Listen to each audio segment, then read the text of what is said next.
tak semua persoalan anak adalah persoalan orang tua. Tak semua persoalan anak dan orang tua adalah persoalan keluarga. Karenanya di dalam keluarga, antara persoalan anak, persoalan orang tua, dan persoalan yang benar-benar persoalan keluarga harus mendapat tempat yang sewajarnya. Campur aduk urusan ketiganya akan menimbulkan keruwetan dan pertengkaran. Tetapi tidak mudah membedakan urusan ketiganya karena urusan yang satu seolah-olah adalah urusan lainnya.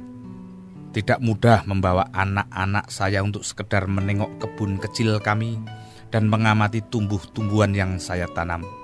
Ada saja alasan mereka untuk mengelak, dan jikapun mereka mau, selalu ada unsur terpaksa. Kegiatan yang saya bayangkan akan menjadi lebih menyenangkan jika dinikmati bersama keluarga itu, malah sering berubah menjadi kegiatan penuh keterpaksaan. Sampai berbusa-busa saya mengagumi tanaman yang tumbuh sempurna itu, yang kuncup-kuncup daunnya menggetarkan hati, yang jika besar nanti akan berjasa mengatasi pemanasan global dan semacamnya. Tetapi yang tergetar itu ternyata cuma hati saya. Hati anak-anak saya itu dingin belaka. Belum rampung saya mempromosikan tanaman ini, mereka malah sudah membuang muka dan minta pulang dengan segera. Begitu juga ketika keluarga kami mulai mencicil membangun rumah baru. Kesenangan saya adalah setiap kali menengok proses pembangunan rumah ini dengan sebanyak mungkin melibatkan mereka. Hasilnya jauh dari menggembirakan. Apapun yang saya gairahkan tentang rumah ini ternyata bukan gairah mereka. Jika ada ketertarikan mereka itu pun sedikit saja, yakni yang menyangkut soal-soal mereka saja. Misalnya seperti bagaimana nanti punya tiang basket, bagaimana boleh nanti mengecat kamar sendiri dengan grafiti dan semacamnya. Soal-soal yang saya sama sekali tidak tertarik, apalagi kok harus menyetujuinya. Saya merasa rumah baru itu nanti lebih banyak mengasihkan saya sendiri, tetapi tidak mengasihkan mereka, dan ini membuat saya kecewa. Tetapi apakah cuma saya yang sering kecewa? Tidak. Anak-anak saya juga sering kecewa karena keterlibatan saya yang rendah pada minat mereka.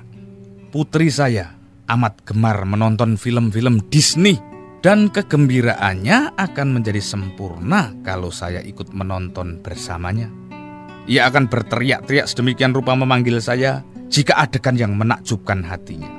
Ia ingin agar ketakjuban itu dinikmati bersama, dan berkali-kali ia melengos sakit hati karena berkali-kali saya gagal memenuhi. Kalaupun saya ikut menonton, pasti sekedar karena saya ingin menyenangkan hatinya, bukan karena saya menyenangi film yang dia tonton. Seluruh keterpaksaan saya ini ia tangkap dengan baik, dan ia menjaga agar saya tetap di sebelahnya apapun kebosanan saya.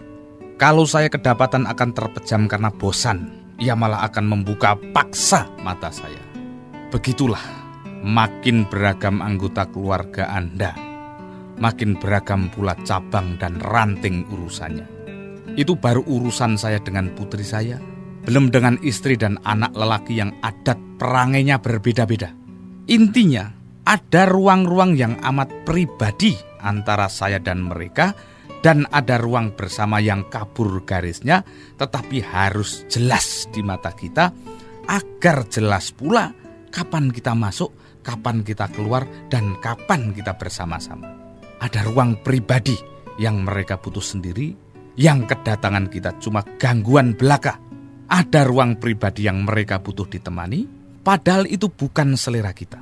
Sementara ada urusan bersama yang kita harus ikhlas bersama-sama, walau sebenarnya kita tidak menyukainya. Begitulah keluarga, di dalamnya ada kesendirian, ada kebersamaan yang harus terjaga takarannya.